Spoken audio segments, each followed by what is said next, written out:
This is Ron Leary, illustrator for Upper Deck Marvel Cards, and you are listening to the Marvel Card Collectors Podcast.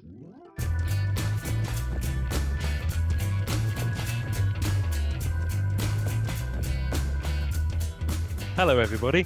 My name is Ian Taylor, and welcome to the Marvel Card Collectors Podcast, brought to you by the Marvel Cards Fan Collective. With me is my co-pilot in all things Marvel Cards, the crazy and relatable Norrin Rad. Hey, everybody. You need to actually speak at that point. I could definitely do it. Yeah. Exactly. Episode 2 dropped this week, so we've got a few in the bag. Yes, sir. Which is nice. So loving that, and just thank you again for the feedback. It's really encouraging. Yeah, we do this for you guys, so it's just lovely that you're digging it. So thank you. Yeah, we really appreciate all the encouragement. Thank you. Yeah, it's nice. And we have we are now on iTunes, so I'm just going to put this at the top.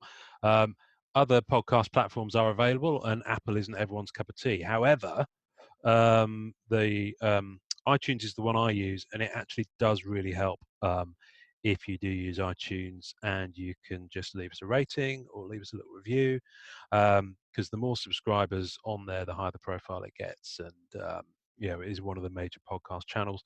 We're on Spotify, we're on Google Podcasts, which is new, and a whole host of other ones. All of them you can access via our homepage on anchor.fm/MCCP.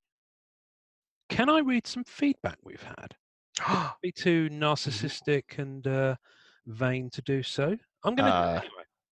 They've been listening to 2 shows already. If they don't understand we're narcissistic, then they haven't been listening. Yeah, there is Let's that. do There is that. This is the first one that we're doing on video, by the way. Yes. Reason for which will be revealed in a moment. No one's actually put a shirt on. Yeah, we can normally see each other in this thing. See that? All shirt. Yeah. We can normally see each other in this thing. We don't tend to record and/or use the video, partly because one of us is usually naked. Which is true. It's true. And there's only so much hair that you can see on a screen. So, yeah, especially in these days of high resolution. Anyway, it's a clean podcast. Keep going. Push on through. So on Instagram, Gordon Wills, art_of_Gordon Wills. Underscores don't make it easy to actually read out a handle. But anyway, Gordon Wills is an artist, sketch card artist for Upper Deck Cryptozoic. Has done DC Bombshells. First and last mention of a DC product on this episode. Probably not, actually. No. And he sent us a really nice message, which I'm going to read out. So thank you, Gordon, for that. Hey guys, really fun podcast. Loved hearing each of your stories and how you came to the hobby. I'm looking forward to the topics coming up. Also wanted to add, I love seeing all the old cards in the Facebook group. Reminds me of which ones I had. A shame that I can't really find them in my parents' storage somewhere one day. So dig those out, Gordon. Find them. And Michael Munshaw commented on your Instagram post, Norrin. Right. He's a dude. Nice guy. Really love his work. You guys are doing a great job. I listened to the first 2 episodes while drawing in my studio. So we're his muse. That's what I read into that. That's all I always want to be. Yeah. So that's it. We've peaked. I never thought it would be my voice. Yeah. That would be my muse. The muse is someone else, but that's okay. Any part of me, I'm happy to do it. Take it where you can get it, dear. There it is. So this is going to be a giggly one, folks. We tried to start this podcast 3 times already. Let's plow on. Before, fingers crossed that he doesn't oversleep, that he's not trapped down a well or under a heavy object. This is going to be our first guest interview podcast, which I'm mightily excited about.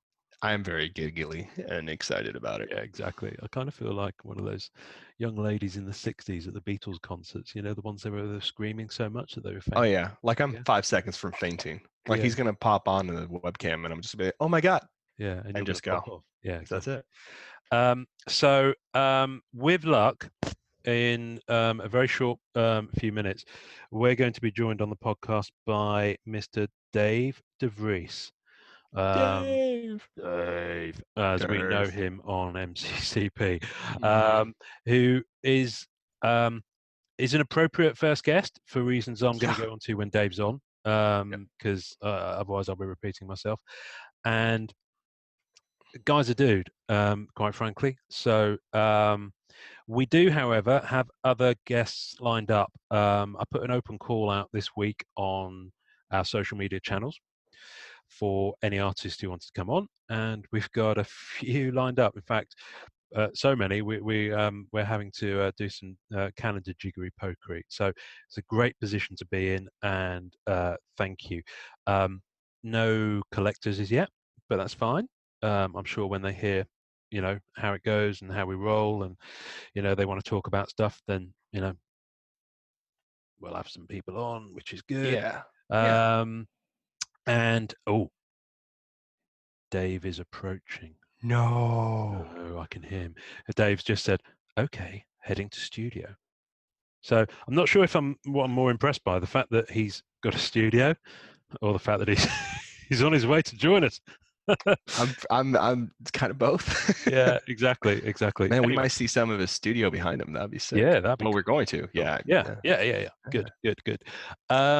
So I've completely, my train of thought has left the station. Totally fine. What else? So we've got that coming up, and you'll have heard some pretty cool intro stings from artists at the beginning of these podcasts. Anyone who listens to this on the creator artist spectrum, feel free to just record one on your iPhone voice memo or whatever the Android version of it is, or even, as the Glebe brothers did, go into a fully formed studio and do loads of sound effects behind it. Freaking awesome. Oh my goody aunt. So awesome. Those guys, seriously, they're something else. Mick and Matt, Yeah. why aren't you on? Why aren't you on this podcast yet? Come on. Yeah. They Come would on, want lads. to be, for Yeah, sure. the twin sons. Yeah, no, those guys, That'd be really cool. So yeah, lots going on. I've kind of got loads of stuff I can talk about in the meantime, but obviously Dave is going to join us any moment now. So the one thing I will say is people are listening, Norrin. They are. And it kind of feels like we've got a bit of a target on our backs as character collectors, because I've suddenly noticed a price jump in all of the Black Cat sketches that are out there. Yeah. I started noticing that too. Yeah. I haven't been checking the Surfer ones, though. There hasn't been any. I haven't seen any. I've seen a few sketches on there, but things that have been up there prior to our announcement of this podcast. Yeah. So I haven't seen any crazy price jumps. But yeah. There's a double-edged sword here, right? People come to me with surfer cards. Yeah. And then I just don't buy them. Like if they're priced too high, I just won't buy them. Oh yeah, of course. Yeah, exactly. I have been going deep into the Black Cat variant covers for the new ongoing series, however. So, and they're even though even though issue 2 of Black Cat is about to drop, the ongoing comic book series, they are still announcing exclusive variants for issue 1. I saw for reprints. No. This is Mike Mayhew. I saw is doing an issue 1 variant that is San Diego Comic-Con exclusive, because of course next month is San Diego Comic-Con, otherwise known as Mecca for those of us who are on the nerd spectrum. So Mecca. That's good. That's good. So, but I'll tell you one thing: SDCC always is interesting is what promo cards will be available. So when you say promo cards, because I'm new to the promo card thing, promo cards for what? Like the new Flair premiere? That's the thing, you never know. It's mainly been Upper Deck the last few years, and they usually have something that they give away at their booth. Last year, it wasn't a giveaway actually. You could buy them. It was the MCU movies, and it was a Oh, the single 10-year. pack. Yeah, it was a single pack, and I think it had 18 cards in, which is perfect. So yeah, yay, 2 times 9. Wow. The single pack, it was gold, and I think you could buy them for $10, and they only had a certain number of them. And each card was the cinematic poster for each MCU movie up until that point. That's pretty cool. It's really cool. So I've got That's those. really cool. I'll pop the pictures of those up on the tasting notes for this episode. Yeah, that'd be awesome. And but what they have done is they've had they're not card size, they're bigger. They're kind of 5x7, I want to say. Okay. Little prints. So in 2017, the 4 prints were from Fleer Ultra Spider-Man, so there were art used in that. And in 2018, they were from Fleer Ultra X-Men, and they're not kind of rigid cardstock. They're kind of a really thick paper, glossy paper, high quality print, but not quite card, but not quite paper either, somewhere in the middle. Fascinating. And they are promoting e-packs, and so they give them away. But if you go there, what they've done both years is that they've had the artist there signing on one of the days. So I think from last year or the year before, I've got one that's signed by Eric Wilkerson. I've got one that's signed by Dave Dorman. Obviously, I didn't go. I mean, I'd love to, but I managed to get them off eBay, and there's not that many of them. So I've only just, in fact, I think I'm missing one from last year. And last year there was a promo poster as well, which was using art from Fleer Ultra X-Men. The previous year there was a promo poster using art from Fleer Ultra Spider-Man. And again, so the poster and those 4 kind of mini prints, I guess you'd call them, are promoting e-packs. Wow. And they're just available at their booth. And they just happen to have the artist there, I know, between 2 and 3 on the Saturday.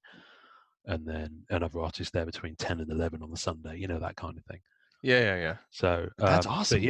So I can't believe it's been a while since I've shown them off on the group actually. So as is the way with Facebook, those things tend to fall to the bottom, and unless you madly scroll or look for them, you don't see them. So I'll pop images of those on with this post, which is a neat segue to hopefully by the time you hear this, we will have a dedicated page, not a group, a page on Facebook for this podcast. Because obviously, if you listen to this podcast, you might not be a Facebook user. It might not be your bag. A lot of people simply don't have a Facebook presence because they don't. I didn't for a long time. Exactly. Now, my understanding is from my social colleague at work is that Facebook page, I believe you can log on to and look at as a web page, but without having to be on Facebook. If you like, so like a lot of local businesses do it that way. So you can see like phone numbers, directions, things like that. Yeah, but basically it means that you can be a fan of the podcast and look at the stuff we're talking about without necessarily having to be in the group. Although, listen, we'd love you to be in the groups, but get that Facebook isn't everyone's bag. Just so happens to be where we were born and where the mothership is. So so that will be that'll be up and running by now, and I wish I could give you the link to it, but if you search Marvel Card Collectors Podcast on Facebook, it'll be there. It'll pop up. We'll put that on Instagram as well, and we'll pop that obviously on the Facebook group as well. So that's coming. And so is Dave.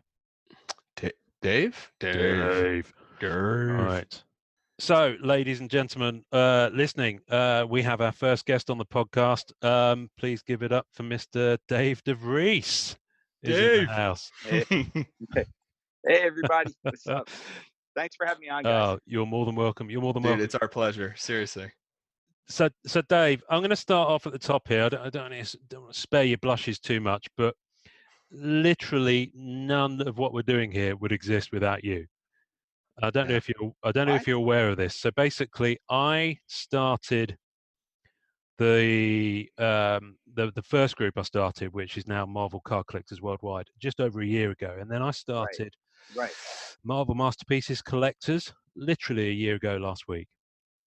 And on day one, when I went live, you joined, and you invited, because you're friends with them on Facebook, Joe Jusko, right, Boris Villaggio, and I should know how to pronounce that properly, Julie Bell.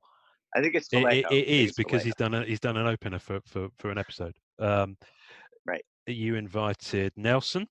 You invited. Right. Mate, you kind of made it happen. Seriously. So, Joe Jusko too. Yeah, I think. Yeah, you did.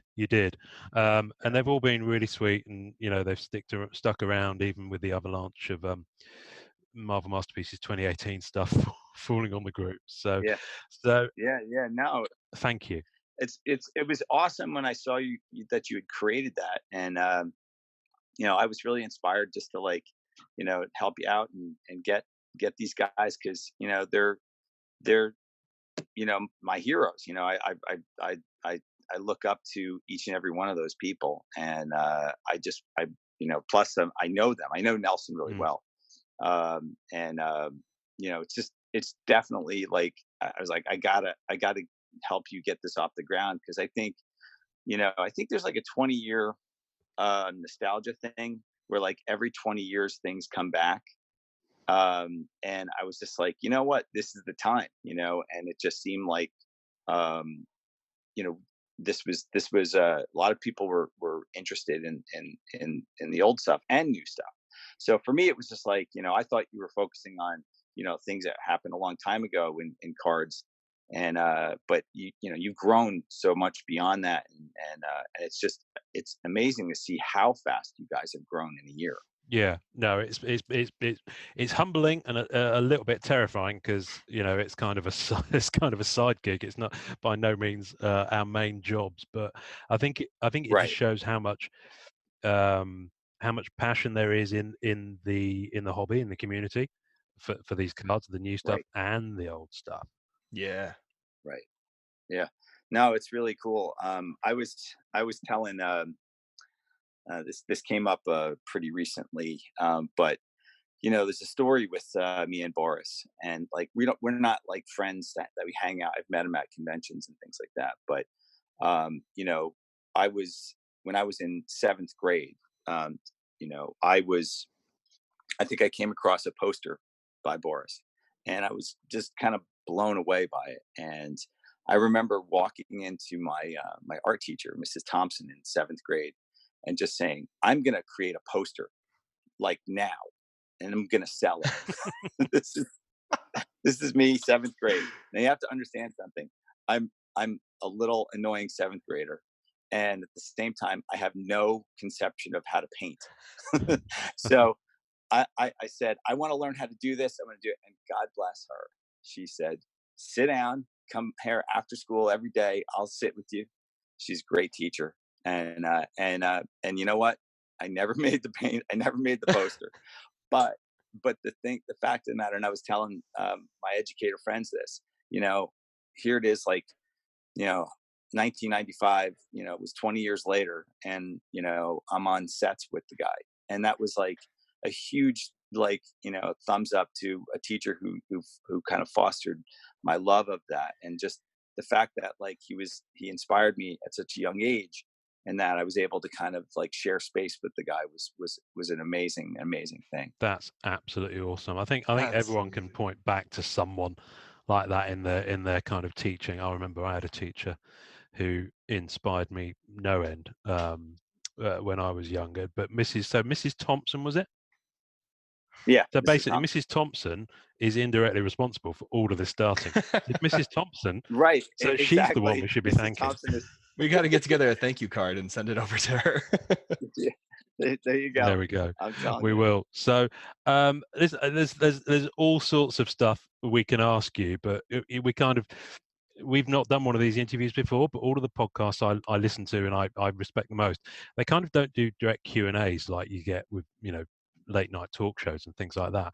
It's very much a conversation. So, we just kind of want to chat to you and, just ask you a few questions. So I do have a few questions prepared, but only just so that I don't dry up. We'll let it roll. So you're about to step back into the 4 with Yeah. Marvel Flair 2019, which ties in very much to that retro 20-year vibe that you were talking about, and very much what Upper Deck have been doing the past few years. So, are you allowed to tell us much about that yet? Now, I think they've cleared the last set. Is now a lot of people are posting their stuff. Have you seen the cards that have been popping up on Starting Facebook? to, yeah. Everybody's like, yeah. Now, this name, I forgot the name of that set. Is that the same set? The Flair. Flair, yeah. Yeah. Okay. So, because a lot of times they call me up and they tell me the name and I promptly forget it, but that's very typical of me. Even when I teach a class, sometimes if the class name is too long, like in my college, I'm like, yeah, I don't know. I teach storyboarding. I like, it doesn't have a real name. I'm like, yeah, it does, but I forget it. So, but yeah, I've been getting a couple cards each set. The past couple of card sets, and I'm going to release a couple more. Release them on Facebook. Excuse me, I gotta drink something here. Sorry, and this is actually not alcoholic, so don't worry. The interview's not going to. Oh, that's quite all right. I've got a gin on the go, and Norrin's already 2 quarts in, so we're fine. Awesome.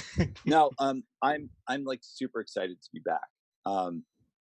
And I did a painting of Wonder Man for this past set, and I did a painting of Legion, and I just finished watching the season, so I was really so psyched. Good. Yeah, and I've got, like, I can't talk about the next thing I'm in, but I'm in another set, but I don't believe it's a card. I think it's something else, but I can't really talk about it. But it's I'm psyched. There's 7 characters, and I'm pretty jazzed to do it. I start. I've done like initial sketches and stuff in my studio and stuff, but I haven't moved forward with it. And I'm I was just, I have. I'm also a teacher, so I had to clear out some time in my schedule, and that's ending, and I'm going to dive in. I'm psyched, and they're characters that I love. So, but the Wonder Man one for the Flair set was actually, I was like, all right, so Legion is kind of crazy, and I was trying to do something a little offbeat with that, but the Wonder Man's classic, that, because when I started, I wanted to do that in your face kind of like fisheye lens, thing. And that's what I did with him. And it harkens back to everything I did prior. So, because when I started at 23, my wife gave me as a birthday gift a 19mm photo lens. Oh yeah. And I used to just walk around the house with the camera, like looking at the world, like not taking pictures, just seeing what it would like, and I was just out of school. I'm still living at home with my parents, and they're like watching me walk around, bump into walls with this camera. Like, is there something you should be telling us? And but it trained my eye, and I love one of the things about the aspect of trading cards for me is that they're small. They're 2.5 by 3.5 inches basically, and it's a small space, and you really got to attract attention, and I almost feel like compressed by the space. So when I draw, I want to almost reach out and break out of the space, and I tend to focus on simpler compositions, and real, like you're almost like moving towards the viewer, and that's what I did with this with the Wonder Man one, which I'm probably going to release second. I'm probably going to do the because we have now Upper Deck is saying, it's okay to release, don't release them all at once. And I saw Tom Fleming released his Venom, which looked awesome. Yeah, someone in our group actually purchased the painting, and he's pretty excited. Oh, really? Yeah. He's pretty stoked. Justin, yeah, he's pretty excited. Yeah. Oh, that's great. I love your stuff. I mean, we were looking over your cards again in review, and I've looked at them since I was a kid, and that Carnage from the with the alleyway behind him. I forget what year that Carnage is in. I have it somewhere. Oh, is it the Spidey one we just looked at? The Spidey one we just looked at. Spidey 96, I think that is. 96. Yeah. Oh yeah. That was the Ravens with Asylum or something. Like Raven, I can't remember it was a 9-card subset. It was part of the Right, Ah. I believe so. Yeah, yeah. And I Yeah. was looking Yep. at it, and when I was looking, we saw an earlier interview or reading up on things you've said about the cards and stuff like that. And I teach as well at a university. I teach screenwriting and film. Oh, Yeah, that's awesome. and I'm very, very honored and pleased with how you talk about teaching, because I feel the same way. And Yeah. I look at your storytelling, and it's insane how you've messed with the perspective on such a small piece of art as a final product. Like, there's so much story jammed in there, and In the in the background, yeah. background, well, also the way the character, like, I don't know, for me, I'm not an artist at all, but definitely storyboarding and doing stories and stuff like that, it is the hardest thing to get that kind of perspective, to get Yeah. proportions right, and to Right. let the eye travel as naturally as possible without like making it Yeah. too apparent. And I'm just so impressed by the way you were able to Oh, pull that off in every card. Really, it's just really, really awesome, man. well, I think that speaks to what I was talking about before, where I feel trapped by the Yeah, card. I really feel trapped by the small space, and I'm always pushing. Like, I do this exercise where I draw a portrait. Like, I'll just draw a face, and with the little tiny, like, quarter inch, maybe a little bit more than quarter inch that you have around the face, I can fit a whole world back there. wow, Like, it's it came from just trying this over and over again, where you just kind of like, you don't look at that space as dead space, or throwaway space. You go, what could I? Let me start with a horizon line. Okay, now I just have to make the proportionate, stuff coming towards you getting a little bigger, and pieces are missing of it. So if you have a person in the background, maybe part of them is cropped off. And as you go back in space, you could put a whole city line, in the background, clouds and everything, and it feels like tremendous amount of space. So, like, that's just with a simple portrait. So, I'm always, and the thing that I'm sure with your screenwriting is, when you were starting out, you probably didn't um, think about what you were doing. You know what I mean? You just wrote. You probably had some ideas about things that you wanted, but some stuff happened. And you're like, whoa, that I never that came out great, and I don't know how I did that, but I want to do it again. yeah. And as you get to as a teacher, you start to have to focus on, how did I do that? And Because now you're and breaking it so down and you're for other communicating to other people, people, what is this process? right, What helped me? What are the many processes that you can take to get to this moment? But right. Otherwise, you're right, useless as a because then teacher. It's they yeah, they want to know. They want to know. And so for me, it's like, a lot of it. I often liken, when you're drawing these things, and and let's just take it from the viewer's perspective. If you pick up a card and you go, whoa, so, like, my moments when in 1995, if I was watching a kid going through a deck, I'd watch them, and they'd just be rifling through, and they'd stop and go, whoa. And they'd go, whoa, whoa. And I was just like looking at those cards and going, okay, those cards have a certain pattern in them that make you as the viewer go, whoa. And usually what it is your eyeballs have muscles, and you travel through that card in a pattern. And if the pattern is chaotic and not well organized, your eye darts around the composition in a way that becomes tiresome. Your eyes literally get tired of looking all over the place when something has great composition. And composition, honestly, is the bones or the skeleton of the yeah, painting. If you have awesome composition, then your eye kind of moves in a natural pattern. You're almost like a traffic cop. You're like directing traffic as an artist. And you go around and around the piece in a way which is almost like following like a track. And there's I often talk about, I use the example of Namor, which I painted in '95, and I actually have a painting which I can send you guys if you want. I'll send you both paintings so that you can see, that we can reference this if you Well, want to put it up on the that'd site or be something. interestingly, fantastic. Yeah. I have here my copy of Cards Illustrated, Oh yeah, yeah. the '95 release issue, Oh man. and Yes. That with was interviews with yourself, Demetrius Nelson, and Peter Scanlan. And there is a little mhm. Is that the name you mean, sir? Hold it up a Hang little on. higher. No, that's not. That's Peter Scanlan. Ah, it doesn't actually say on the It's picture. okay. Yeah. It's okay. No worries. But the thing that I was going to say is that like, I can actually like send you guys the 2 paintings. I have a painting that I did in college. It's an abstract, and then I have the painting of Namor, and they're basically the same painting in structurally, and they accomplish the same thing. And I can explain it when I'll send you a little write up. But it's very much that your eye travels in a way, and you eliminate certain things in the painting that are unnecessary. Like, do we need to see the fingers on the hand, every single finger? Can I put it in bubbles so that we focus on the 2 fingers that lead into the arm, and the arm leads up into the head?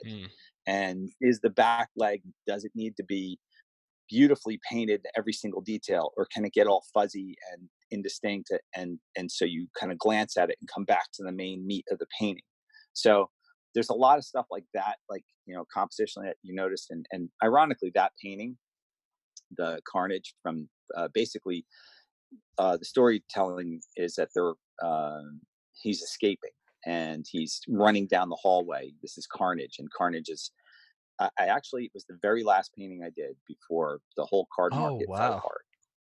It was, and I pushed it harder than I ever did with the fisheye lens kind of thing. I was like, okay, this is not. I'm not drawing Superman who has certain proportions. This is Carnage. I can mess with this guy so Right. bad. It's a very And so I fluid stretched the physicality to him. Yeah. yeah, exactly, very fluid. And I just stretched the hell out of him and pushed the fisheye so hard, and then all of a sudden the market dropped out, and that was my final thing, for a while.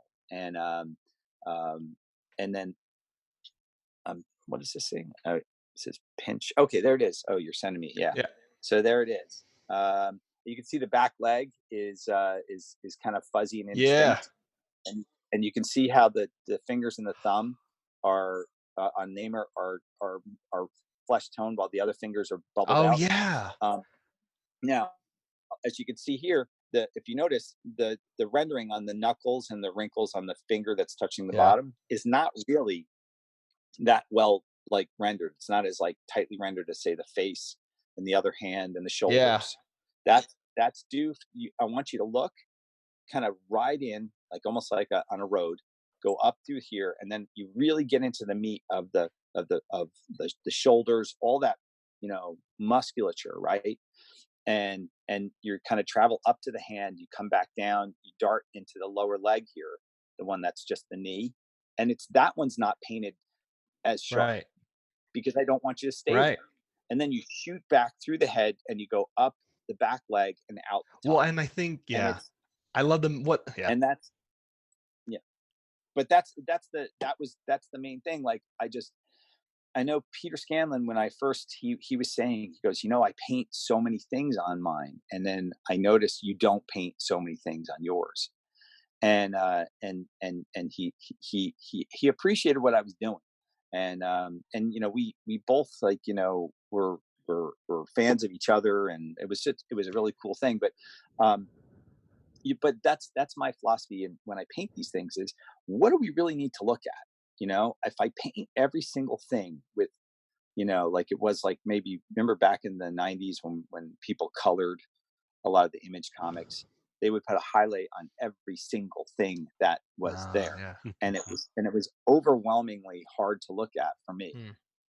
And then, you just it really is something that, you have to be selective, and the best artists do it. When you look at people's work, you can see where, they put more energy in, and for me, like, pound for pound, I think Adam Hughes is one of my, like, favorite artists. Like, I love Bill Sienkiewicz and Adam Hughes, and there's a whole bunch of other artists that I like. But, they're very, they put more, like, I think Bill's a really good example. You can see where he pulls back in places and doesn't need to put some emphasis there. He puts it in the right places. And I So, think, yeah. but I appreciate you noticing. And I think the best part about that is what it keeps coming back to, at least for me as a viewer, is storytelling. Mhm. right? When you Yeah. preference certain things in a piece, especially with composition, you are more Right. focused on the eye and the guiding, like you've mentioned. And I think one of my favorite parts about this piece, and the most subtle, is your light source. Like, you did such a Right. brilliant job of letting this kind of be the surface, and you can feel the direction of the character. And you have this glimmer Right. of light even on the spikes here, and then on this finger. Mhm. I mean, it is such a kind and really specific journey that's being told there, and I think it's quite brilliant. Yeah, I really love this piece. Well, thanks. Well, you know how you're talking about storytelling. I appreciate that. Thank you. The I was when I did this, I was thinking, how would he swim differently than Nah, Aquaman? And the way I looked at Aquaman back in the day, and this is before, like, I was still kind of thinking about the Super Friends Aquaman. Like he's the short haired guy with the and not the guy we see now. But I was looking at him and going, he would slice the water. He would move through it, like just kind of slip through it, and he'd be greased lightning, but he'd almost be like, he wouldn't leave much of a trail. And I thought Namor being Namor would just tear the water apart, like just rip it apart as he mm, swims. And that's why there's so many bubbles and so many, like, so much disturbance in the See, kinetic water. energy. Yeah, for sure. and it's interesting for Yeah, me. That's but the thing about Neymar, is that he has this kind of silent fury about him all the time, even in restful moments. yes, And he has that absolutely. about him. He's always a bit ticked off with pretty much everyone. Let's face it. Yeah, So, yeah, he is. and that really And comes that through. makes sense. That Yeah.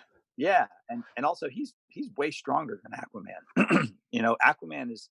Aquaman has been, his strength level has gone up since the '70s, but I still think that Namor is like second tier strength in terms of, like, you have the Hulk and you have Thor, and I look at, like, Thing and Namor as being second tier strength. Hmm. And I think there was something from my youth. I found it online, uh, which back then made a huge impression upon me. And it was like, it gave the strength classes of every single person, just physical strength. And I think the top guys were Thor, Hulk, Hercules, um, Iron Man, and believe it or not, Wonder Man, because he was big then. Yeah. Um, and then I think Thing, Colossus, Namor, Silver Surfer, they were like just physical strength. They were on the second tier. So for me, it's like, it also was the card was a manifestation of his physical strength, and also his fury that you brought up. So So you mentioned a little while back that you said that you're pleased to be back, and you mentioned that Carnage was your last one before the card industry kind of imploded in the 90s. yeah, well, the cards that we're doing Yeah, now, yeah, yeah, but I worked on verses, but that's a yeah, different yeah, yeah. story. I'm just curious to know, because you mentioned you're teaching now, so I'm always interested to know. For me, I find it interesting how people manage, because some people are full-time artists, and some people have day jobs and are also an artist, and some people, Right, have moved on to different areas of artwork. So, right, Julian Boris, for example, they do different things now. They don't tend to, from what I've seen, do much Marvel work. I think. And right. there's some other guys that I've been looking at, who've clearly moved on. So what was your, because you're in teaching now? Were you in teaching back then when you were working on the '90s sets, or was that an evolution, or how did I that? started, well, ironically, the '95 set led me into teaching, because I went up to Syracuse University, where I graduated in '88, and I did a talk and a demonstration, and I brought it was like I had all the paintings. Like, I just had a huge box full of paintings, and I brought them all up and I set them up. And I remembered I got offered a gig to teach, like for every year, come back for 5 weeks, and I did that, and that kind of led into, I taught at the Joe Kubert School. Then I taught at the Fashion Institute of Technology, where I still teach today. And then recently I went into public education, so I'm a high school teacher, and I teach digital art there, and I taught regular art for a few years at a middle school. So it's definitely like, it works hand in hand. I like teaching because it kind of balances things. Like, I'm not working in, like, an office or something like that. I'm doing something that relates to Mm. art. And so, because I think I'd start to feel like, I'd start to feel like I'm on a ice floe, slowly floating out to sea, away from the art world. So it's just it helps. It helps. Well, the thing you have to understand is that unless you're like top tier guy, you're not going to be making really good money Yeah. in comics, and it's hard to make a living. I remember because there's another Dave DeVries, Yeah. and if he's listening, Dave Australian DeVries, guy? you're awesome. Yeah, Yeah. Australian guy. Although Lovely born guy. in New Zealand, He I worked. noticed when I was reading his bio last night. I Oh, tried to really? do some online research Yeah. about you, Dave, and he blows you out the water on Google. Okay. Yeah, he does. He does. Yeah, but that was it's his time. I used to blow him out of the water because a couple of years back with my other project. But that's great. He's a filmmaker now, as well as he still works. I think he just did some stuff on Black Lightning. Or I'm not sure, but anyway, I'm not sure why I brought him up, but he's a good guy. You were talking about Dave. artists who make making a living, and and the industry. Yeah, I don't know how that plays in. Yeah, I don't know how that plays in. But if you look at my very first card, which I did, was Wolverine versus Sauron, and there's a little American flag that I painted next to my name because because I found out about Dave, and I was just like, he's from Australia, I'm from America, I'll just sign my name with an American flag because Dave is a writer and he's also an artist, but he mostly did writing and he did coloring. And possibly inking.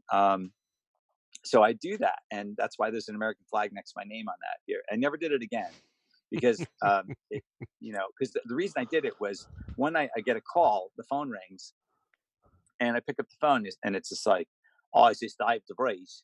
And I'm like, "Yeah, it's just Dave DeVries." And so we got into a conversation. He eventually came up, and we went out for beers in New York City. And I ironically, I would get his like, I got his check once, like it was a big check, and I was just like, but I was supposed to get a check roughly around the same amount.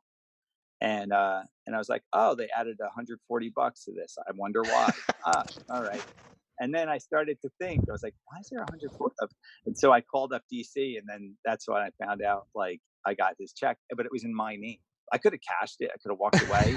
And, so now I'm extra careful, and I've had artwork returned to me. I've had, it's like, sometimes I still, like last week, I got a book of Black Lightning, so That's sent funny. to my house.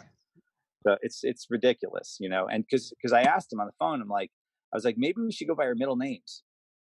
And I said, mine's Matthew. And he's like, oh, sorry, mate, I'm Malcolm. No. So, yeah. Still so close. And we both started around the same time. Well, listen, I'm wondering, it is not an unheard of thing to have brothers do a Marvel Masterpieces set. So you could have the DeVries. The two DeVries. That would be a cool That'd be thing. epic. I would do it. That would be good. Do it. I was, because you're prolific, or you certainly were back in the day. On a previous episode, it was last week or the week before, we looked through Jeff Allen's House of Checklists, and I kept on seeing your name on sets I didn't know you'd done, and so we've started a bit of a Dave off between you and Dave Dorman as to who's done the most, and we haven't actually finished counting yet. But you get an awful lot of entries, both of yous actually. Wow, that's funny. Dave's great. I'm friends with Dave. So friendly competition. I'm sure. Like we'll do a tally. We'll do a tally.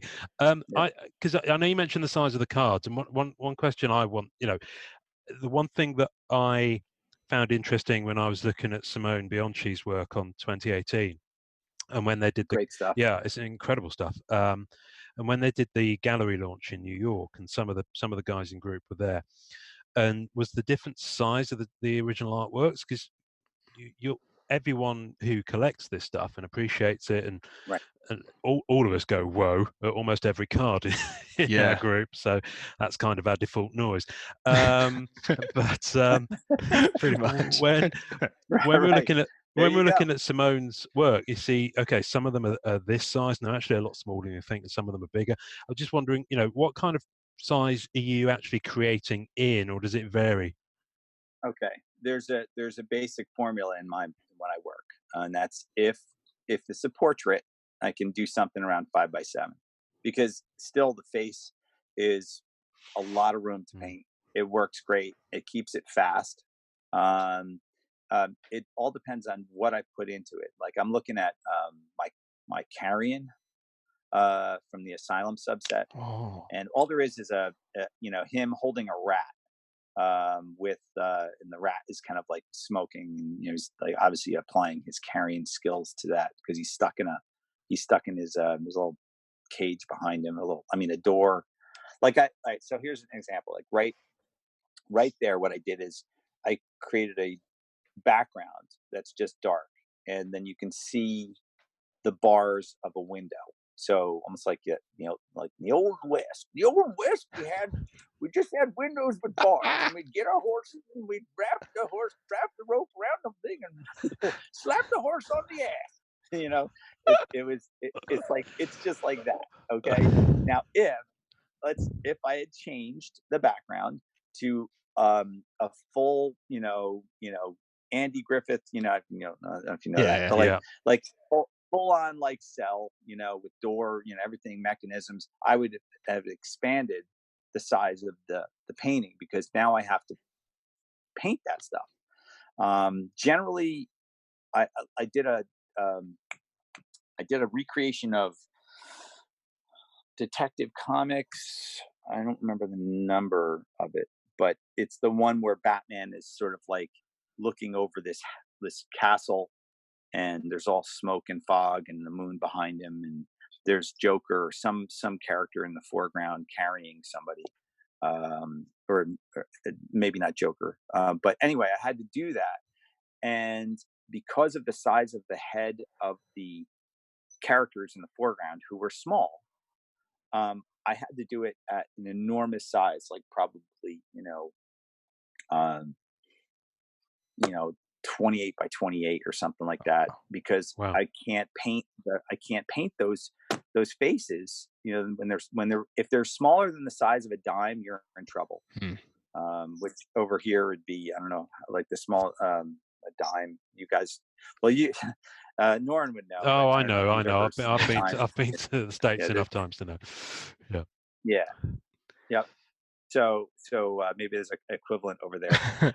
But yeah, it's definitely something you gotta consider, because you're physically, interestingly enough, I did a painting a couple of years back of Wolverine, and I did this thing. It's not up online. It is up online somewhere, but it was for a convention, and it was the old Days of Future Past scene where Wolverine is jumping towards the Sentinel. I don't know if you remember yes. that. And he gets Yes. fried. So this is the moment before he dies. And I painted that, and I did it digitally because I thought that's what he wanted. It was just going to be for the I thought the commission was just to put on the on a poster, and he actually wanted a physical painting. Oh. And so I did that digitally. He goes, "It's great. When do I get my real painting?" And I'm just like, "Oh my God, I screwed up. I got to do this." So here's the thing.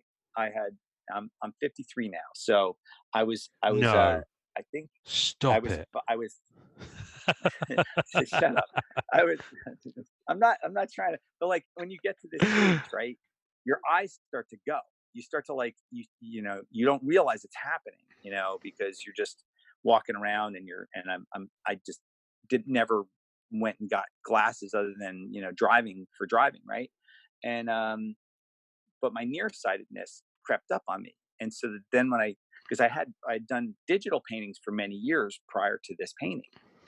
And as soon as I sat down to paint the Wolverine, I could not focus. I had to get a magnifying glass to paint. It freaked me out, man. because, and digital, I was zooming in. Yeah. Zoom in, it's fine. You're painting, it doesn't matter. But as soon as you have a physical painting, I was just like, oh my God, my head's not working. And, and that was a real shock. That was a Listen, real I'm not shock. far But, behind you. and I'm 45, and I was looking at the back of some of the cards. We were talking just before you jumped on about I bought a lot of just random cards from sets I hadn't owned, and I was looking at the back of them, trying to see the dates at the bottom to try and figure out, right. because Yeah. if it's an X-Men set, that some years have 3 of them, and same with Spidey. And so I'm looking at the back, and I had Right. to get my iPhone out and zoom right in and take a photo. Yeah. Oh, it's ridiculous. You know what I do now is I take a picture with my phone and then I Yeah. blow it up. Yeah. That's what I have to do. Same thing. So Same thing. Do you sell your original art? Do you keep it? Do you sell it? Do you?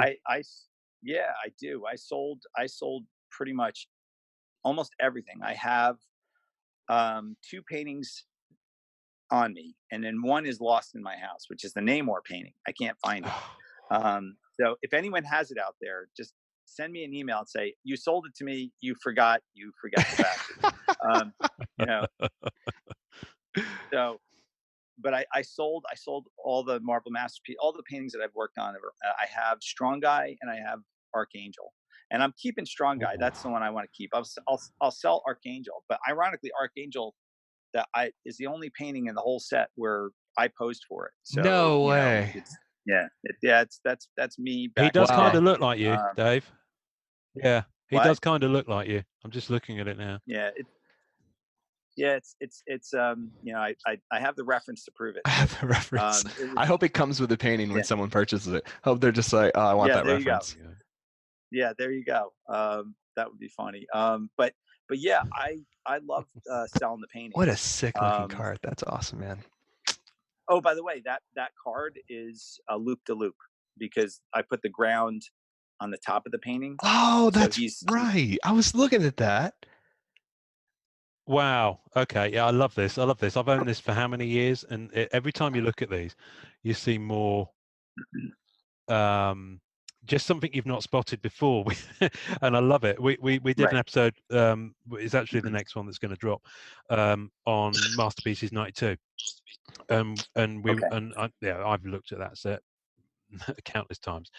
And while we were on the episode, we were spotting things we hadn't seen before, and this is why I set up the group, because they truly are, just incredible works, and you constantly see new stuff. But as you talked about like storytelling, it's like I do that stuff. I put storytelling there to make make it interesting for me. I did one painting. It's not in the card set, but I did it. I did it for Universal Studios, and it basically. Oh, there it is. You can see it right there. Yeah. Whenever I show this slide, I always say, I flip it so you can see that it's like the ground's on the top and the sky's at the bottom. We're back looking at the Archangel now, folks. Just for those who can't see, can't see the vid. Yeah. So I did like the purple sky is up, and then ironically, I don't know why, but in my mind, that the ground that's England.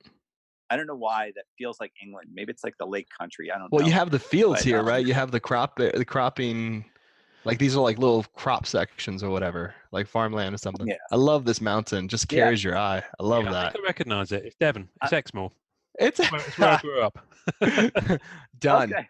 See, that's how I did it. I did it for you. I actually lived in England for about a month when I got out of I lived in London. Oh, whereabouts? I think it was I don't remember the neighborhood. It was like there was a lot of Australians. Oh, Earl's Court, maybe. Earl's Court, that was it. Yeah, it was a lot of Australians. I even got abducted by Australians. They were like, at the time I had like really long hair, and I'm walking down the street, long curly hair, and this pack of Australians, this girl grabs me. She's like, Peter Frampton, come on. And just like grabs me and I'm going, where am I going? And then I wind up drinking with these people. It was really fun. I had a good time. I lived in London for over 20 years. So if you haven't been abducted by a pack of Australians and taken to drink in London, then you haven't lived there. There you go. But like some of one of the things I wanted to talk about with storytelling is like, there's a whatchamacallit card, Nightcrawler card. And so one of the things that I always talk about when I do my presentations, is that it's important for you to entertain yourself and to throw a little story into it. So when I was a kid growing up reading John Byrne and Chris Claremont's X-Men, I remember, and it made a huge impression upon me, that Nightcrawler can only teleport about a mile. And if he teleports to that limit, he comes out of that brimstone cloud in absolute pain. Ooh. And I remember that. I don't, maybe I'm wrong. Maybe somebody could correct me on it, but I remember that, and it made a huge impression upon me. So when I did the card, that's why he's like in that kind of like he's coming out of the cloud, and he's about a mile up, and you can see like there's a lake down there. There's so I wanted to get a sense that he had really pushed the limit. Yeah, there you go. Yep, that's it. Yeah, I definitely and the pose is kind of a little bit in pain. So I wanted to make that that's a storytelling thing I did. And we do this stuff to kind of, because back in the day they would just say, okay, here, paint Wolverine, and here's the costume, go. And you would have to come up with your own thing. Whereas when I worked on Versus, it was a pain in the ass. Oh my God. They would be like, okay, we want you to paint Aquaman, and he's underwater. The sea is on fire above. There's a tanker. There's an oil tanker sinking in the background. He's punching Ocean Master. Oh, and he also has a water hand. That's and I did it all. I did it all. I painted that thing. And the print came out. The card came out terrible. It's like very washed out. But like, it was so much extra work, and the pay was terrible. So usually they were like story driven, but the story was dictated to me. So that's that's not cool. I tell you, well, it was that was what they needed at the time. What I think was really cool though is that, and it's reading the back of the cards and experiencing the cards as like a viewer away from hearing the artist. You can see that you guys have done a lot of reference work and a lot of work in terms of looking at the facts of the characters. Like one of my favorite parts about collecting cards was seeing those details, like Nightcrawler only being able to go a certain distance, or like, power scales. We were talking about that earlier, right? Where like Silver Surfer has 7 as like a power, what I mean? Like, it's really cool to see that dynamic enter the art and that be your reference. And that's just really cool to actually hear that's part of it. We're all fans. That's awesome, dude. We're all fans, that's so sick. I mean, I don't think I could do this if I wasn't a fan. If you do, then you're going to slowly lose touch with the audience, because the audience can smell BS.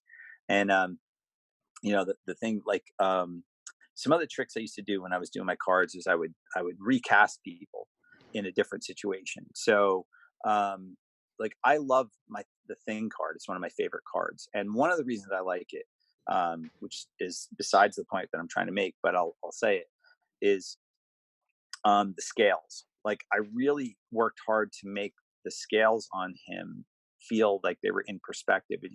If you look at the knee, you can see them bending around the knee, because I really wanted that. And sometimes when they're drawn, people aren't, they just end at the end of the leg. They don't really like have that kind of, perspective where it's wrapping around the figure. And so I really worked hard. But for him, in terms of recasting him, he's actually a Hulk card. His setting, to me, because it looks like the Hulk busters have found the Hulk from a helicopter. They've caught him in a spotlight. I think there's a couple of leaves and stuff. I don't know if there's anything blowing around in there. And they've caught the Hulk, but it's the Thing. So those are little things that I do. That's sick. To kind of. That's nice. Yeah. So it's fun. It's fun, and you can see if you look at the knee, how they kind of bend down around the knee. Man, you got his toe here and the rock shadow. Like, you nailed that, man. I love the lines too. That is the perfect trajectory of those lines. It feels like you're right above them. And the blue is so complementary to the gray. Very sick. Yeah. it really, well, the thing is, that's the whole thing with these things, is that if the perspective of the little plates actually reinforces the perspective of, besides we through the body looking down, it reinforces it. So that's the thing that I'm really proud of that card. And Beautiful piece. I remember, yeah, thanks. I'm trying to think of other things where I recast people, but I'm not really too sure. But yeah, there's like the Venom I did, I remember, story wise. It's, they didn't tell me to do this. They just said it's Venom and he's in jail.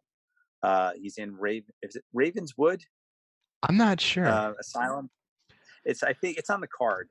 But in any event, it's what I have is like, it's very much based upon the movie Aliens, or so Aliens. good. Oh yeah. So when you it's the door is being slowly opened, right, to the cell, and if you notice, on the locking mechanism, it says, mechanism failed or something. I can't remember what it says. System failure. And this is and this is the last moment that this is the last moment of the guard's life. So that was the thinking in terms of the setup in my mind. Oh wow. So that kind of stuff entertains you while you're working. I think you have to. I mean, imagine, how long did it take you to do 95? Do you remember how long it took you to? Because there's a. It took me. I started in November of, I guess, 94, and I finished September of 95. So it took 10 months. Wow, and that's just 25% of the set. That's 25% of the set. Well, if you assume an equal splitting of 4 artists, so you think of the man hours taken to do that set. I think it was 50 cards each. Yeah. I think so. And that was a fun time, though. It really was a fun time. I got to be a guest out in San Diego, and it was we're sitting there and signing cards, and somebody comes up and says, Amit Zappa, Frank Zappa's son. He's looking for fun people to hang out with, and they said, go ask Nelson.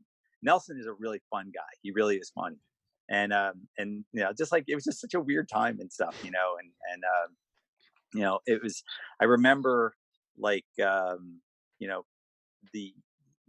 people, a lot of calls for interviews and stuff. It was like, you felt like a celebrity, and you got free comics. I for a few months, I was getting like stacks and stacks of comics for free from Marvel. That's cool. And the thing that I would caution everybody who is like in any career is that don't take this stuff as being the way it's going to be the rest of your life, which as a young kid, you do.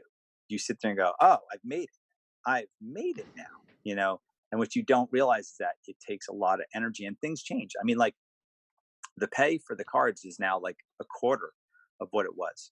It's like, it used to be, it's only 100%. Now it's only 25% of what they used to pay. Wow. But, yeah. And I can't speak for everybody. Right. Some people might have better deals. But the main thing is that, the market's changed, and, so that's a whole different. The distribution has changed massively as well. Yeah. Massively. We've been talking about a lot about that on the podcast too, and in the group. Yeah. Mm-hmm. I know, and I think like the pricing is almost like to buy the cards is so expensive because I think they're trying to make up for that. Is that true? I know they did that with, like, in the beginning when Joe did his like set that came out. Wasn't there, like, people were complaining about the price tag? Yeah, 2016. Yeah, the Marvel Masterpiece. Yeah. So basically, it was a premium set. So the cards are a lot thicker. The rarity was really high end. It was really short print. Really short print. So it's been, a lot of people and it's, crazy thing is too, like, a lot of us are the older collectors too, even the ones who collect the newer cards. A lot of us come from the 90s, your work, which is just filled in our binders and everywhere else. It was really cool to get a full set and to be able to see everybody's work together. Right. To do that now is extremely difficult. And, there's an up and down side to that. Like, the rarity is really nice and that's really fun for the hunt. Right. The adrenaline's going for that kind of stuff. But it definitely is a shame that you can't see how it's interconnected, how it's interwoven, and how these pieces are Right. telling a story, and what the art is doing, and how the colors are bouncing from artist to artist, and the composition. And it's really cool to see the full set. So you don't get that as much as you used to. Yeah, I mean, I Yeah. don't have a full Right. set at all for 2016 yet. No, and neither it'll do be, I don't and either. it'll be a while before I can. You know, it's just you got to eat or you got to buy cards. Yeah. You know, you got to choose Yeah. your battles. Right. Unfortunately, these days. Yeah. But I Right. think Right. you know, I Oh think my it's all God. down. A lot of it's down to the licensing. You know, I find it interesting that you can't get this that Flair. I can't buy in a UK comic, even a hobby shop or a comic shop. I can't buy it now because the license, Really? the Upper Deck license. My understanding of it is it covers North America, Canada, and Far East, I believe, China, Indonesia, that area. Right. So in the UK and other EMEA territories, it's Panini or Topps. I think it's actually Panini who've got it currently, and they produce different products which are much lower entry. So from that point of view, if you're that 14, 15-year-old kid and you're really into the MCU movies and you can probably still afford to buy stuff in your local store, whereas with the Marvel masterpieces and probably the Flair set, you can't do that, because it's not in Walmart anymore, it's not in Target, it's not $1, $1.50, $2 a pack anymore, it's $150 a box, Right. And they're made to be sold as boxes now for the collector market, for a lot of product, not And do all you of the get product. everything? But you say you don't get every single thing in No, that no, box. no. You'd be lucky. Far Gotta from still it. hunt Yeah, that you'd be down, huh? lucky to get. You'd be Wow. lucky to get a full part of that set with a case, which you're talking about $1,500 Oh my God. drop for some of them as an Jeez. average. It is. The interesting thing that it does do, though, is it means that people at the outset, when you look at some of these sets, I mean, the Flair Ultra X-Men set from last year is absolutely vast. I mean, I'm talking thousands of cards if you were to have anything. But it's not thousands of Right. original pieces of artwork. It's the same core 200, and then you've got a silver variant level of that. Then you've got a rainbow variant level of that. Right. And when they Wow. release it digitally, you have to get so many of the silver to then redeem it for the rainbow. Then you have to get so many of the rainbow to redeem it for the gold, and so on. It's absolutely Oh my crazy. God. Yeah, And, it's intense. It's intense. It's intense. And so, Do you guys know anybody that's like so obsessive and just has so much money that they've got everything? There's We got to know be people somebody pretty out there. close. yeah, and there's crazy guys, close. there's guys in group who go after, for example, Joe did. I don't know him that well. I don't know why I don't just call him Mr. Jusco, but Joe. He in the 2016 set, of course, he signed. We've talked about this. How many was it? 10 base cards and 10 what if cards, I believe. Yeah. And then the Yeah. 15 buybacks, which were 92 cards that they literally bought back and then foil stamped and put them back in the set. He signed a certain number of those, and some people have collected that set and gone for just his signed versions. So that would be. And they have a full 90. So all 90 cards that were signed by him, there's probably 10 of each of one of those cards. So they have each autograph from that. And the crazy thing is it's even harder because then there's people who are not in our Facebook group or not in it's a small world, but at the same time, not everyone wants to show what they have. Yep. Right. So, there's a lot of black hole collectors where they'll get something and you'll never know where it went and it's gone, never comes back up. And that's kind of what happens with the original art, which is what I've been. What are they sitting on it so that years and years and years from now they'll they sell don't want it? to they don't want to share. The selling's not even a big component of it. A lot of people will take these into the grave, I'm sure. Yeah, I'm sure they're nah, they're for me forever. When you say share, you're talking about they don't want to show that they have it. Are they afraid of obsessive people peeking in their windows? They're probably afraid of me, which makes sense. They should be worried very much. I think some people. I'm afraid of you. I think that you should be. I think some people. There's a guy on ePacks, which is Upper Deck's digital card trading marketplace platform. Okay. Which Flair will be on, I'm sure. So on ePacks, if you're on there, and if you listen to episode. If you're listening to our episodes, Dave, you'll know all about this in due course. Subscribe now via iTunes. Thank you. Okay. I see. I saw the link. I don't know how many shows in. We're 2 shows in, but iTunes usually takes 3 episodes for them to pick you up. They've picked us up after 2, and I know. Wow. But we use Anchor, which is owned by Spotify now, as our kind of publishing platform for the podcast, and they then distribute out to Spotify, Google, iTunes, etc. So it took them 2 episodes to pick up iTunes. Anyway, but iTunes is the one that kind of most people know, and you can kind of it's a better storefront effectively. Right. Kind of that thing. Yep. Anyway, I have completely forgotten what I was talking about. So yeah, EPAX. So there's a guy on EPAX who owns. I'm not kidding when I say this. Hundreds of thousands of dollars worth of Fleer Ultra X-Men 2018 cards. Okay. Oh my God. Because he's obviously can afford it. He's in it for the chase. He's going for either sketches or ones of ones. I don't know. I don't know him that well. I know of him, and I've had a very limited contact with him, and he's a lovely bloke. But he's in a fortunate position that he's able to do that. But he doesn't have a Facebook presence, so he chooses not to be on social media. And I've got friends who don't do that, and I'm sure you have as well. So it's just so happens that most people these days are used to being able to see everything about everyone else, and people be willing to share stuff about everything they're doing. Remember when Facebook first started 10 years ago, it was like every status update was Ian is, and then you had to complete that sentence. They took that away after a couple of years.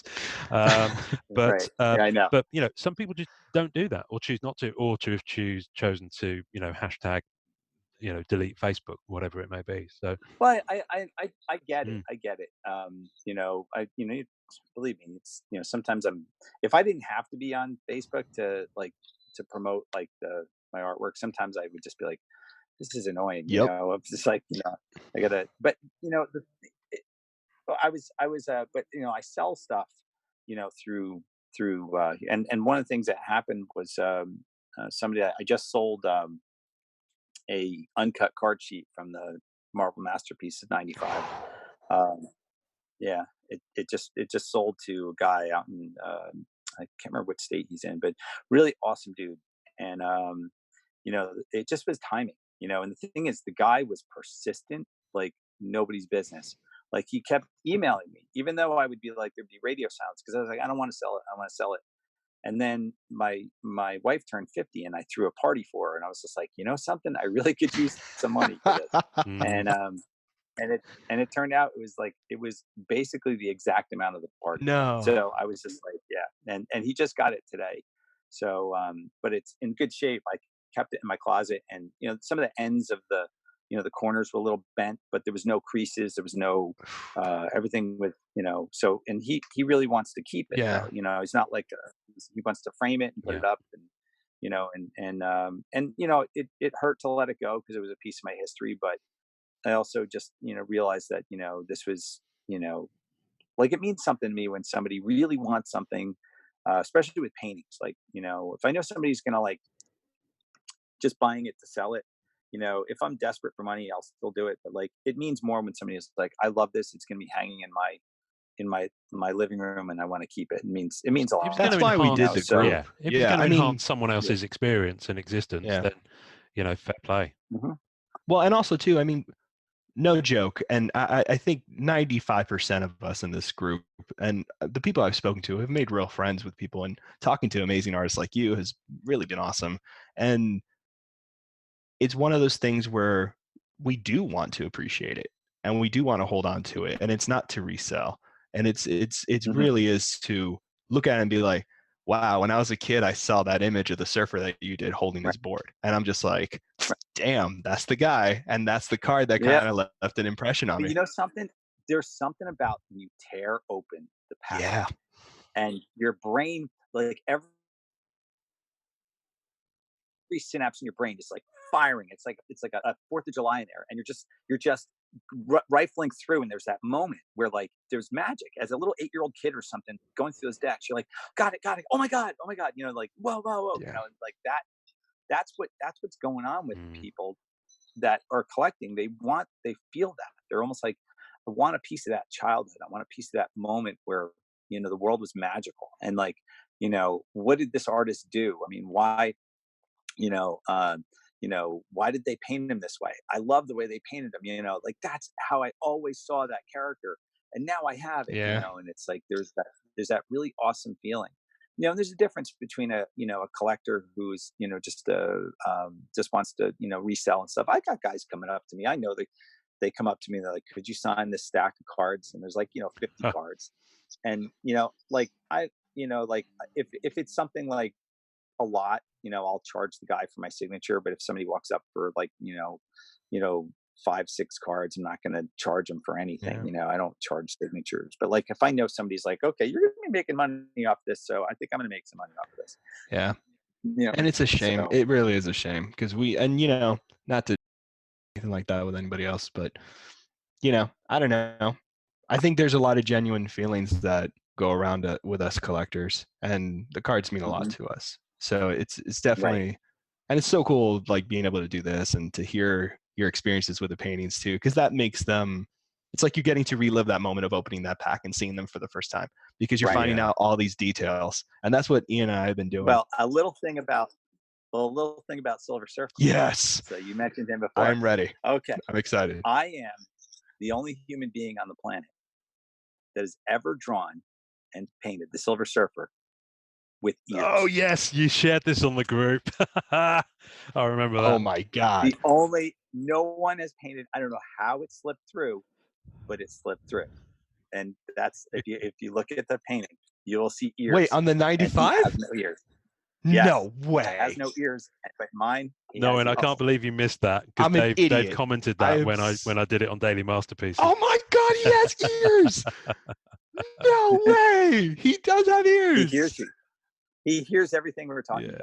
That's the surfer, man. You might need to take a moment there, Norrin. I'm putting that on the screen. Excuse me. I just need I'm getting a little dizzy. Excuse me for a moment. Right. Yes, he has got ears. Oh my God, look at that. He looks dope. He looks great, man. I love how you put the pupils and the eyes there as well. Like that was, well, nipples were come. We're in 2019. It's gonna happen. Yeah. Surfer. I don't. I didn't put the nipples. But like, that was definitely like something I just didn't realize. It was a mistake on my part. But I always love the fact that it's there. I got a buddy of mine who's a video game designer, and he did, I believe it was X-Men Children of the Atom. He was the guy he was the video game designer on the coin-op game from the 90s. Oh. And his name is Alex Jimenez, and he is an awesome dude, super creative. I'm actually going to be hanging out with him next week. I'm doing a convention in Milwaukee. So my Milwaukee peeps are there if you want to show up.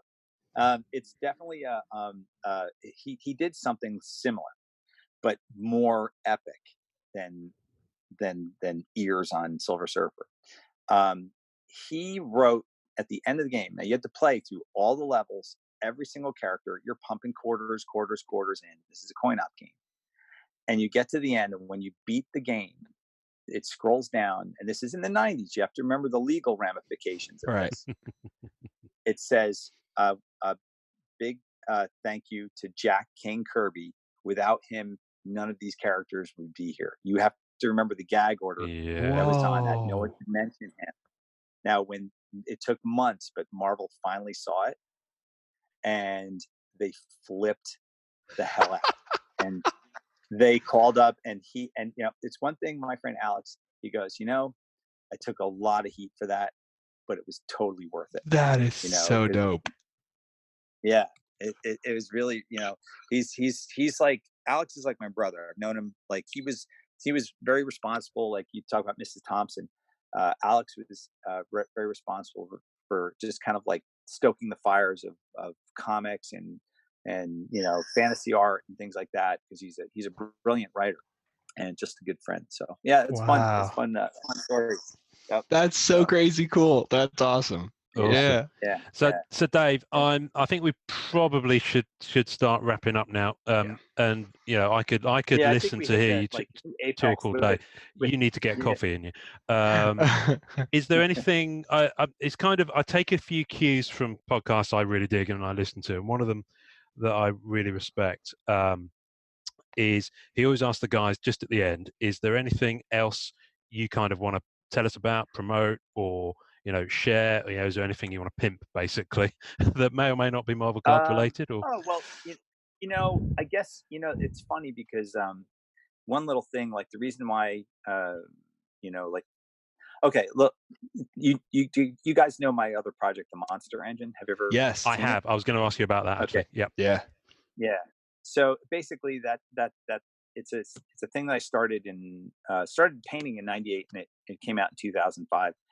And it actually, that's where, like, you're talking about Dave DeVries, dominating Google. The other one at the time, the reason why it's changed, it was different, was because of this project way back when. Monster Engine was very viral, and so we'll promote that. But I was going to say something else about it. Oh, I remember. There was a reason why I was not asked to be on the set till much later. Like I think it took I was only, which was the first set? The first set was the one with Wendigo and Weapon X. I did previous to the set that's out now. And my friend Tom was working on stuff, and he was just like, went up to Upper Deck and like, why are you not hiring Dave? He's like, he was part of the '90s and everything. And apparently they saw the Monster Engine site, and they weren't sure if like, they can't, you have to propose that to Marvel, and I think you only get one shot. This is what I was told. You only get one shot. So that's the only site they could find, and they couldn't find my other site, which has all the Marvel stuff on it. And because of that, it took a while for me to get into the card game, because they were reticent about submitting that, which is a valid thing, because if they submit it to Marvel, and Marvel goes, this guy has nothing of Marvel stuff on here and no superheroes, and then my name would go into a bin of rejected names and stuff, and I don't think you come back from that. Very dare they. Wow, interesting. Yeah, but no, I have no issue with it. I just was, I'm glad that things worked out. That Tom showed him my site, and that's when I got the first gig. And it seems like like, the thing is, I'm a teacher, so being a high school teacher, I don't have a lot of time during the year to do as much. I worked on the Lego 2 movie doing concept art. Oh, cool. Nice. Yeah, that was fun. I did that while I was a middle school teacher, which was really, I barely had that had to be hard. Yeah, it was tough. So, like, so when summer hits, that's when I want to really, really dig back in, and we end on Tuesday. So I'm so psyched to get back in the game of just illustrating and sitting in my studio and paint. So I'm hoping that there's going to be more cards as we roll forward. But I'll take whatever comes my way, and I'm doing commissions. So if anyone is interested in any commissions, that's I'm up. This is my kind of free time in the summer to do a lot of stuff. So that's what I'll promote. That's so sick. Nice awesome. one. People are gonna flip out. That's gonna be so cool, man. That's awesome. Well, this doesn't drop for a few weeks yet, Dave. So, but that's okay. We might have to shift our order around slightly. We'll see how we go. I think so. We'll see how we go. So, Dave, one of the things we do on the podcast now, it took us 2 episodes to come up with a sign off for the podcast, but our sign off is enjoy collecting. So we'd love it if you would just sign off the pod this week. You have been listening to Marvel Card Collectors Podcast.